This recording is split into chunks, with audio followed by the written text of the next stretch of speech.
Good day mga ka-backyard! Mga ka-backyard, meron akong gustong ipakita sa inyo.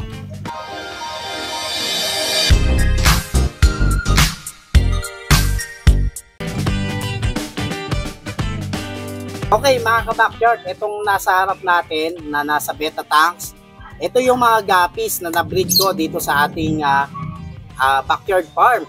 Ayan, ito ay panibagong strain. Kumbaga ako mismo ang gumawa nito. Pumili ako ng dalawang magkaibang strain na pure na strain na pinag-cross ko sila. Then ito na yung naging result ngayon. Yan. So mga ka-backyard, wala pang ID dito sa ngayon. So pwede kayo mag-comment sa baba para mabigyan natin ng ID kung ano ba pwedeng itawag sa kanila.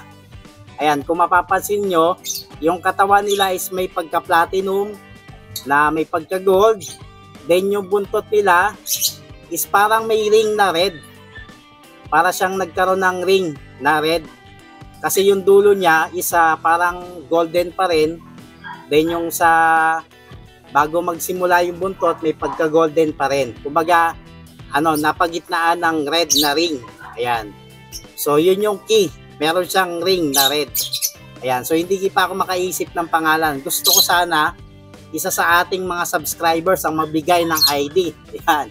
Dito sa unang strain na nagawa natin dito sa ating backyard farm. Mga ka-backyard, marami pa akong kinocross dito ngayon. Meron tayong blue koi. Ayan. Yung blue koi na to ay piner ko sa neon blue. Kasi gusto ko magpalabas ng blue koi na may pagka-effect ng neon. Ayan. Since yung koi ko is blue, then naganap ako ng blue na babagay sa kanya, and then meron akong available na neon blue na guppy. Kumuha ako ng isang male na blue koi, then piner ko yon sa dalawang female na neon blue. Then meron pa akong isang project dito. Ito naman yung short body na tuxedo koi.